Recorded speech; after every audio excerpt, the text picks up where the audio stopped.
성경 말씀 함께 봅니다. 성경 말씀은 마태복음 14장입니다. 성경 말씀 마태복음 14장 13절에서부터 21절까지의 말씀입니다.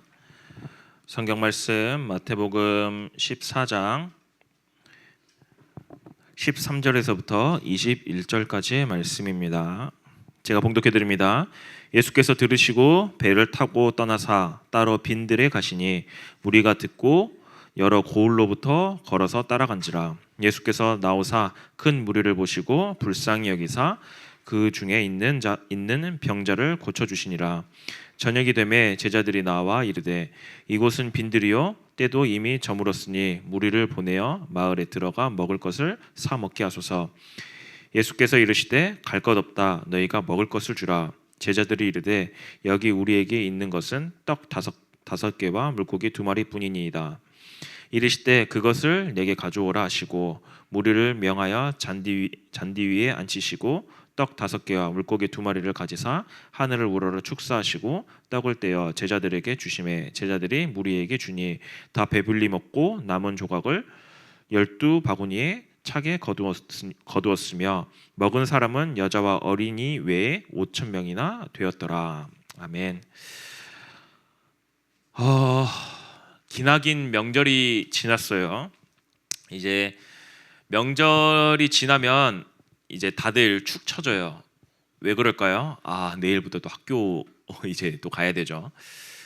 이제 일주일 거의 이제 2주 10일 정도죠. 10일 정도 이렇게 쉬다 보면은 사람이 다시 되돌아오는데 약간 좀 시간이 좀 걸립니다. 이제 방학 이제 거의 이런 쉬는 날에 약간 좀 적응이 돼 있으니까요. 하지만 여러분들이 좀 빨리 이제 이런 그 쉬었던 이런 모습들에서 좀 일깨워서 다시 학생의 모드로 빨리 바뀌어서 다시 또 열심히 공부하고 또 열심히 또 예배드리는 그런 응답의 시간 됐으면 좋겠습니다. 우리가 이제 좀 말씀 나누기 전에 잠깐 기도 제목을 좀 함께 나누려고 해요. 다음 주부터 이제 뭐가 진행되어지냐면은 이제 입교 이제 세례 교육이 이제 진행되어집니다. 입교 세례 교육이 진행되어지는데 아마 여러분들이 이제 입교 세례 지금 아마 대부분 중3 이제 중2 이제 절반 정도는 받았을 거고 중3은 다 받았고요. 이제 만 15세 이상이 되어지면은 이제 입교 이제 세례를 받게 되어지죠. 이제 입교 세례를 받게 되어지는데 이제 성례 이제 우리가 성찬식을 비롯해서 이제 성례 이제 성찬식 입교 세례 이것을 보고 이제 성례라고 이야기를 하죠.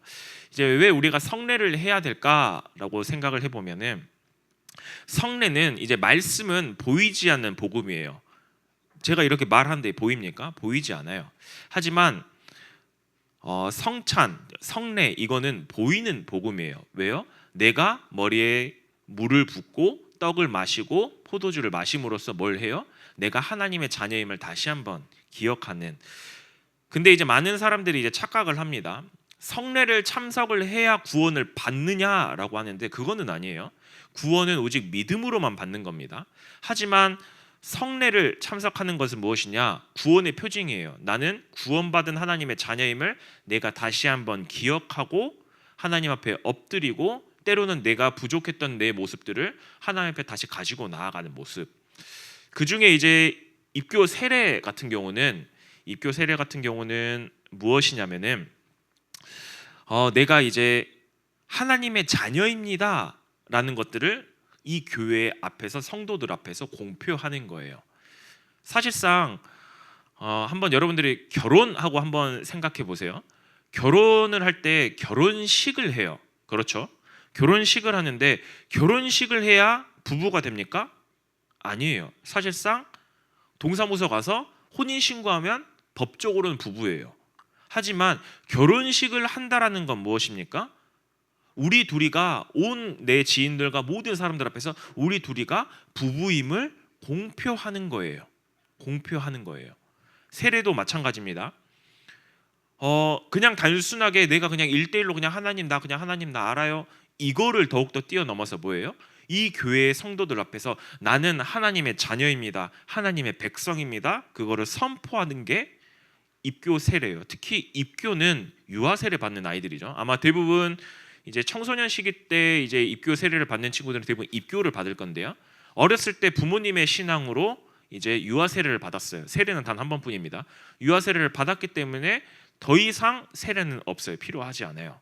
그래서 하지만 입교를 한다는 건 뭐예요? 내가 이제 부모의 신앙이 아니라 아예 1살, 2살짜리 아이가 내가 하나님을 믿습니다 이렇게 이야기는 하진 않잖아요. 부모의 신앙으로 고백한 거거든요. 입교세를 받는, 유아세를 받는 거거든요. 그래서 입교를 통해서 나는 이제 하나님의 자녀입니다. 내 입으로 내가 고백을 하며 이 공교회 앞에서 선포하는 거예요. 그러면서 나는 이제 저희는 예일교회죠. 예일교회 공적인 성도입니다라는 것을 선포하는 시간이 바로 입교 세례 시간입니다. 그렇기 때문에 여러분들이 그냥 입교 세례 교육 받는 거 그냥 가볍게 여기시면 안 돼요. 그냥 가볍게 여기시면 안 돼요. 왜요? 내가 온 성도들 앞에서 난 하나님의 자녀입니다 선포하는 거예요. 그리고 나는 이 예일교회 공적인 성도입니다 라고 공식적으로 선포하는 시간이에요. 입교 세례 받는 친구들도 기억하세요. 가볍게 여기시면 안 돼요. 그렇기 때문에 입교 세례가 굉장히 중요해요. 그리고 나서 입교 세례 이후에 뭐가 있어요? 이제 성찬식이 있죠. 네, 이제 처음으로 이제 여러분들이 이제 빵과 포도주를 이제 교회에서 이거를 먹어보게 되어지는 이 시간이죠. 하지만 이것들을 통해서 뭐예요? 진짜 구원의 감격과 감사. 그래, 떡을 먹으면서 그래 나를 위해서 죽으신 이 예수님의 피와 살 이거를 기억하면서 내가 다시 한번 구원의 감격과 감사를 하면서 어떻게 해요? 나의 믿음을 더욱더 강화시키는 중요한 이제 성례식들이 있습니다. 그렇기 때문에 여러분들 진짜 기도하면서 특별히 참석하는 우리 친구들 6명에서 7명이에요. 중학교 2학년 친구들인데 진짜 많이 기도해 주셨으면 좋겠어요. 그리고 또 한 가지는 이번 주 토요일 날 이제 리비전 훈련이 또 진행되어지죠. 근데 이제 리비전 훈련에서 여러분들이 제일 좋아하는 이제 단어인데요. 성경적 빼고요. 여러분들 이제 연애를 좋아하죠. 성경적 연애에 대해서 이제 우리가 함께 외부 강사를 불러서 강의를 하게 되어집니다. 이제 세상에서는 수많은 이제 연애 코칭을 많이 해요. 연애하려면 이렇게 해야 돼, 저렇게 해야 돼. 연애하려면 이거를 봐야 돼, 저걸 봐야 돼. 근데 우리의 관점은 뭐예요? 네, 성경적 관점으로 바라보는 거예요. 우리가 어떻게 하면 하나님이 원하시는 올바른 연애를 할 수 있을까? 이런 것들을 가이드라인을 제시해 주는 겁니다. 그렇기 때문에 우리 예일의 청소년들 리비전 꼭 참석하지 않더라도요 함께 와서 꼭 이 강의를 들었으면 좋겠어요. 이 강의를 듣고 그래서 이제 내가 앞으로 연애를 어떻게 해야 될까? 좀 이런 거에 대한 많은 고민들을 좀 걸러내고 하나님이 정말 원하시는 그런 올바른 연애 이런 것들을 좀 찾아갔으면 좋겠습니다. 오늘 제목은 이제 오병이어의 이제 주인입니다. 세상에는 이제 수많은 잔치가 있어요.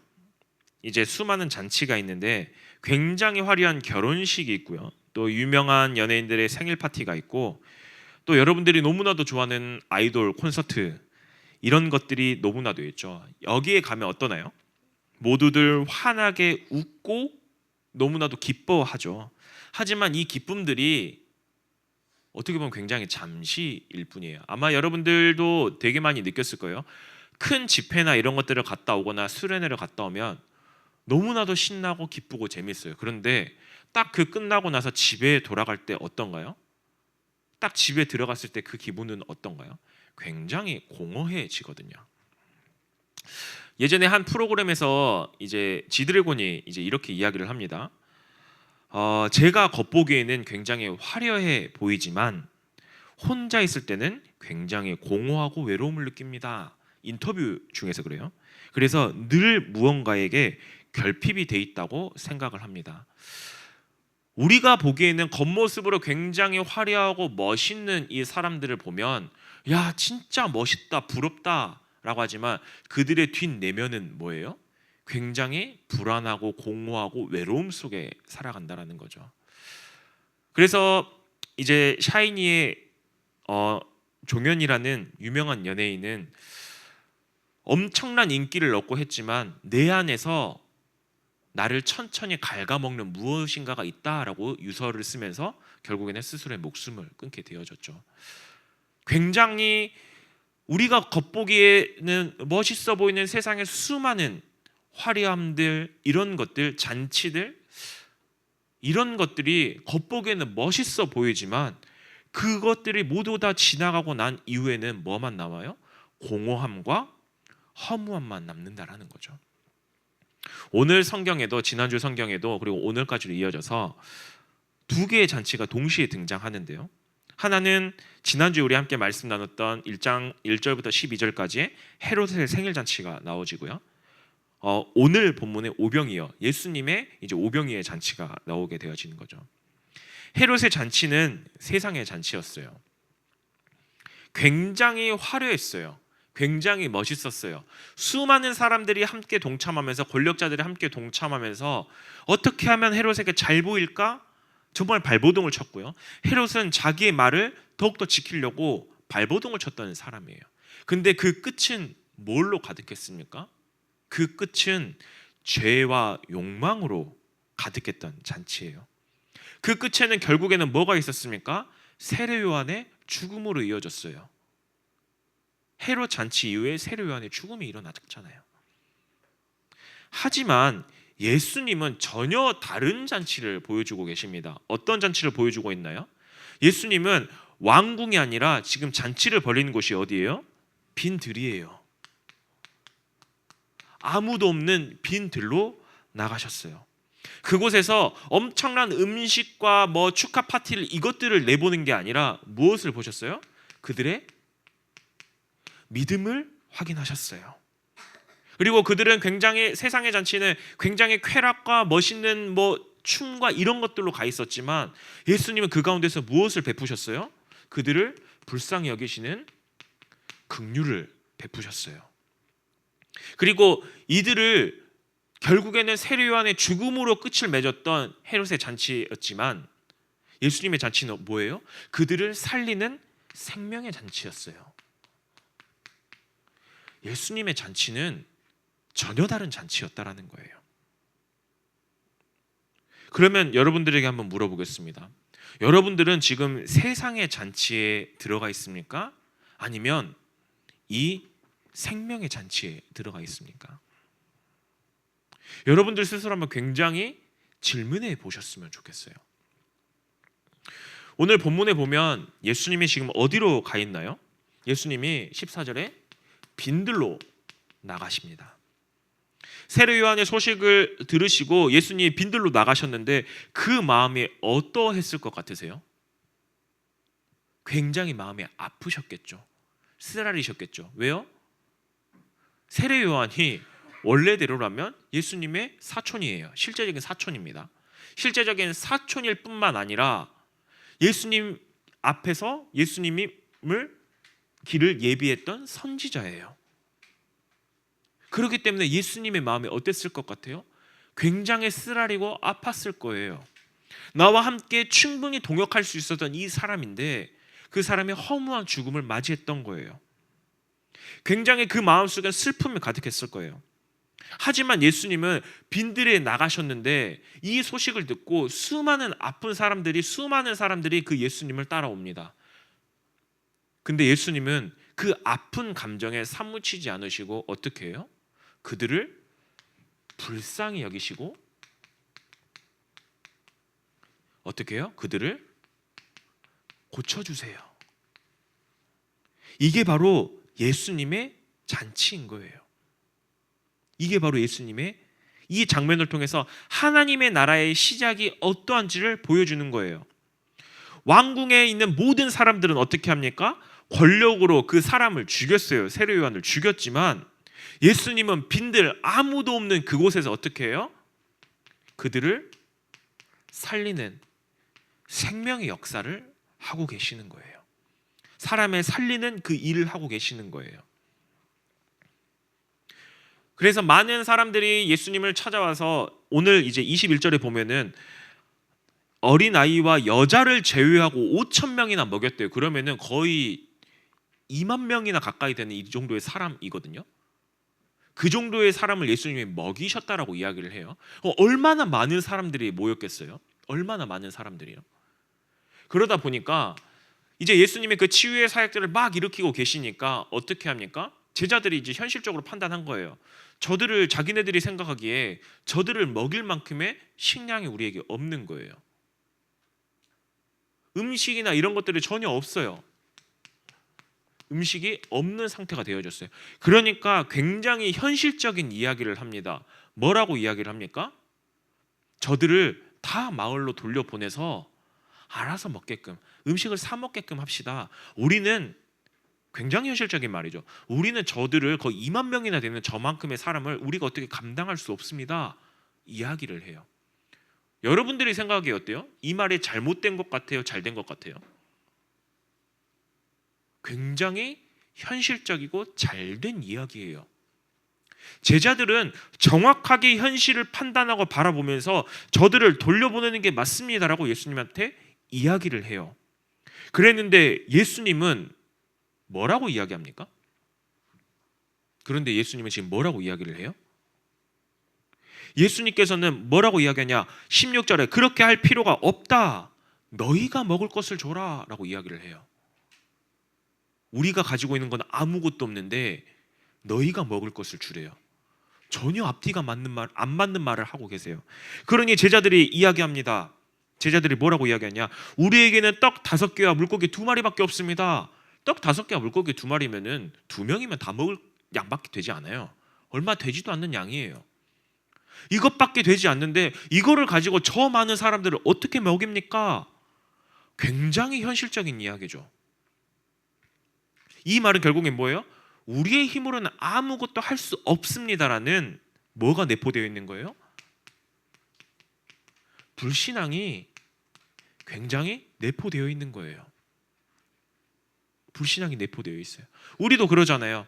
예수님이 내가 너를 통해서 온 모든 민족 내가 다 살려낼 거야. 제 힘으로는 저 아무것도 할 수 없는데요. 제 실력으로 제가 뭘 합니까? 안 되는데요. 네, 완전 불신앙에 우리가 속는 거잖아요. 근데 예수님이 뭐라고 이야기합니까? 그것을 내게 가져오라 라고 이야기를 해요. 18절에 제자들은 안 된다라는 그런 부족함, 불신앙의 말을 하지만 예수님은 이 불신앙을 가지고 뭘로 바꾸세요? 믿음으로 바꿔버리시는 거예요. 믿음의 출발점으로 삼으시는 거예요. 믿음의 출발점으로요. 우리도 마찬가지예요. 나는 가진 게 아무것도 없어요. 나는 여전히 부족해요. 나는 안 돼요. 내가 내 이 모습 가지고 내가 어떻게 세계 선교? 아니요. 당장의 학교에서도 전전긍긍하며 살며 친구들하고 갈등 때문에 힘들어가지고 너무 쓰러져 있는데 내 성적은 곤두박질 치고 있고 또 성적 좋은 친구들은 어떻게 하면 내가 더 높은 자리로 올라갈까 고민하고 이렇게 하고 있는데 내가 무슨 이렇게 합니까? 내 수준 가지고 제가 무슨 이거 합니까? 그 가운데 완전히 불신앙 가운데 사로잡혀 있는 우리에게 예수님이 이야기를 해요. 그냥 너를 나에게 가지고 와. 그냥 너가 나한테 오기만 하면 돼. 너가 가지고 있는 거 그냥 가지고 나한테 와. 나는 안 된다라는 그것을 예수님은 뭐라고 이야기하세요? 믿음의 출발점으로 삼으시고 그냥 너가 나한테 오기만 하면 돼. 이야기하고 계시는 거예요. 이 가운데서 무슨 일이 일어납니까? 예수님이 기적을 일으키시죠. 예수님이 무리들을 잔디 위에 앉히시고 하늘을 우러러 축사하시며 떡을 떼어 제자들에게 주셨어요. 그리고 제자들은 그 떡을 받아 무리에게 나눠주었습니다. 여기서 4가지 동사가 사용되어집니다. 가지사, 축사하시고, 떼어, 그리고 주심에. 이게 어디에 속해 있는 줄 아세요? 이게 바로 이 4가지가 성만찬, 성만찬을 의미하는 거예요. 예수님의 마지막 만찬 하실 때, 최후의 만찬 하실 때, 그때 성만찬을, 주님의 만찬을 할 때 떡을 가지사 축사하시고 떼어 주심에. 근데 오병이어의 기적에서 하나님이 똑같이 그들에게 성만찬을 베풀고 계시는 거예요. 이 의미는 결국엔 무엇입니까? 예수님은 단순하게 저 배고픈 사람들에게 먹을 것을 주는 게 아니라 자기 자신을 생명의 떡으로 그들에게 내어주시고요, 그들을 하나님의 잔치에 초대하고 계시는 거예요. 이 기적은 결국에는 뭘로 이어지는 거예요? 이 상만찬 이 이후에 무슨 일이 일어났어요? 예수님의 십자가 사건이 일어났잖아요. 결국에는 이 오병이어의 기적은 어디로 이어지고 있냐? 무엇을 예표하고 있냐? 예수님의 십자가 사건하고 이어져 가고 있는 거예요.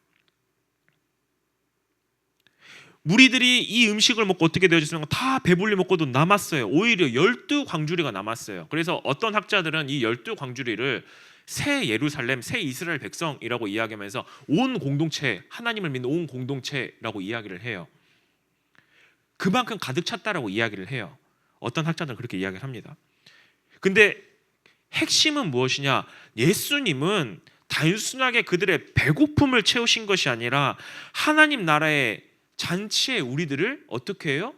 초대하신 거예요. 생명의 잔치를 열어주신 거예요. 이게 바로 오병이어의 기적이었던 거예요. 그냥 단순하게 예수님이 떡 5개와 물고기 2마리로 사람을 먹이셨대, 이거를 더욱더 뛰어넘어서 뭐예요? 예수님의 십자가 사건을 예표하시면서 내가 너희들을 하나님 나라의 잔치에 내가 초대할 거야. 어떻게요? 어떻게 초대를 해요? 너희들이 빈들 가운데 있는 것 같아? 부족해 보이는 그 가운데 있는 것 같아? 그냥 너희 자신이 나에게 나오면 그거 하나만 하면 돼 라고 이야기를 하고 계시는 거예요. 오병이어의 사건은 단순히 배부르게 먹었다? 이 기적이 아니잖아요. 예수님이 누구신지 그거를 드러내는 표적의 사건이에요. 그렇기 때문에 오늘 제목처럼 오병이어의 주인은 누구셨어요? 네, 예수님이셨어요. 왜요? 내가 앞으로 너희들을 생명의 떡으로 너희들을 하나님 잔치에 초대할 건데 십자가 사건을 예표하는 거였잖아요. 단지 빵을 나눠주신 분이 아니라 자기 자신을 생명의 떡으로 내어주신 분이시잖아요. 예수님은 자신의 몸을 떡처럼 찢기고 자신의 피를 포도주처럼 쏟으심으로써 어떻게 해요? 죄 가운데서 영원히 죽을 수밖에 없는 우리를 구원하셨어요. 그리고 영원한 생명을 우리 가운데 주셨어요. 따라서 오병이어의 잔치는 단순하게 먹고 마시는 잔치가 아니라 결국엔 뭐예요? 예수님의 생명을 우리 가운데 나눠주신 구속의 잔치라는 거예요. 구속의 잔치예요. 여러분들을 하나님 나라로, 하나님의 백성으로 부르시는 그 잔치라는 거예요. 세상의 잔치는 앞에서 이야기했죠. 세상의 잔치는 욕망으로 시작되어져서 허무함으로 끝나지만 예수님의 잔치는요, 십자가의 희생으로 시작되어져서 영원한 생명과 기쁨으로 나눠지는 것. 그게 바로 예수님의 잔치인 거예요. 이 말씀은 오늘날 우리에게도 동일하게 적용되어져요. 여러분들 인생 가운데도 오늘 예수님이 어디로 나가셨어요? 빈들로 나가셨잖아요. 빈들과도 같은 인생이 있을 수도 있어요. 빈들은 다른 말로 광야 같은 인생이거든요. 답 없는 인생일 수도 있어요. 아무것도 할 수 없을 만큼 좌절하고 쓰러지고 낙심되어지는 그 무능의 자리가 될 수도 있고요. 마음이 메말라서 전혀 하나님을 보지도 못하고 소망이 없이 그냥 현실에 부딪혀서 쓰러지고 넘어져 있는 그런 자리 뿐만 아니라 하나님과의 관계가 완전히 끊어지고 답이 없는 그런 자리, 영적으로 너무나도 배고파서 무능력 가운데 영적으로 완전히 쓰러져 있는 그 자리가 될 수도 있어요. 여러분들이 그런 가운데 갈 수도 있어요. 근데 그곳에서 지금 예수님이 어떤 잔치를 벌이신 거예요? 생명의 떡 대신 예수님이 찾아와서 그곳에서 말씀하세요. 뭐라고 이야기해요? 그것을 내게 가져오라. 여러분들에게 이야기하고 계세요. 그냥 너희 스스로 나에게 오면 돼. 부족한 거 내가 다 알아. 그냥 오기만 하면 돼. 예수님은 여러분들에게 뭐 10억을 갖고 와라, 100억을 갖고 와라 이런 얘기하지 않으세요? 여러분들 100억 모으기가 얼마나 힘든 줄 아세요? 100억 모으기가 100억을 모으려면 1년에 100만 원씩을 모으잖아요. 그러면은 1년이란다. 달에 100만 원씩을 저축을 하잖아요. 달에 100만 원씩 저축을 하면은 1년이면 얼마예요? 1200만 원이에요. 자, 1200만 원을 한 9년, 10년 정도 모아야 1억이 돼요. 자, 그럼 10년 정도 1억이면은 100억을 모으려면 얼마나 걸려요? 네, 상상이 안 되죠. 하나님이 여러분들에게 100억을 가지고 오라고 그랬습니까? 하나님이 여러분들에게 하버드 학위증을 가지고 오라고 그랬어요? 아니요. 그냥 그것을 내게 가져오라. 하나님은 여러분들에게 요구하시는 건 딱 하나예요. 너희의 있는 것을 그냥 가지고 오면 돼. 그 말은 뭐예요? 여러분들의 시간, 여러분들의 인생, 여러분들이 하고 있는 모든 공부, 그냥 이것들 가지고 부족한 모습 그대로 그냥 하나님 앞에 나아가면 돼요. 그러면 하나님의 손에 내 모든 인생을 맡길 때 뭐가 시작되어져요? 나를 통해서 천국 자체가 벌어진대요. 나를 통해서요. 그러면 여러분들이 해야 될 것은 무엇이 있습니까? 여러분들이 해야 될 건 뭐예요? 첫 번째로 해야 될 거, 예수님께 맡기기만 하면 돼요. 내 인생 그냥 예수님께 맡기기만 하면 돼요. 두 번째로 해야 될 게 뭐예요? 예수님이 베푸신 그 잔치에 참여하기만 하면 돼요. 참여하기만 하면 돼요. 누구를 통해서요? 나를 통해서 베푸신 그 잔치에 여러분들이 참여하기만 하면 돼요. 여러분들 인생 그냥 하나님 앞에 내어놓을 때요, 하나님이 여러분들의 인생을 붙잡고 하나님이 기적과 일을 행하시겠대요. 그렇게 생각하시면 돼요. 그거를 믿고 나아가시면 돼요. 가장 중요한 건 뭐예요? 여러분들의 인생을 하나님께 맡기면 되는 거예요. 맡기기시기만 하면 돼요. 근데 문제는 이 맡기는 게 너무 어려워요. 괜찮아요. 그냥 작은 묵상 고백하면 돼요. 하나님, 나 부족한 거 아시죠? 하나님, 내 인생 주인 되시죠? 하나님, 나 하나님께 맡깁니다. 그런 작은 믿음의 고백 하나가 쌓여서 어떻게 해요? 하나님의 여러분들 모든 삶 가운데 하나님께서 역사하신다는 거예요. 하나님이 역사하신다는 겁니다. 이번 한 주 그렇기 때문에 진짜 오병이어의 주인 되신 그 예수님을 기억하면서요, 지금도 그 예수님이 여러분들의 이야기하고 있습니다. 이 생명의 떡 대신 이 예수님이 세상의 그 허무한 거 따라가지 말고 내가 주는 진정한 충만함, 이것 가운데 너희들이 정말 살아가길 바래.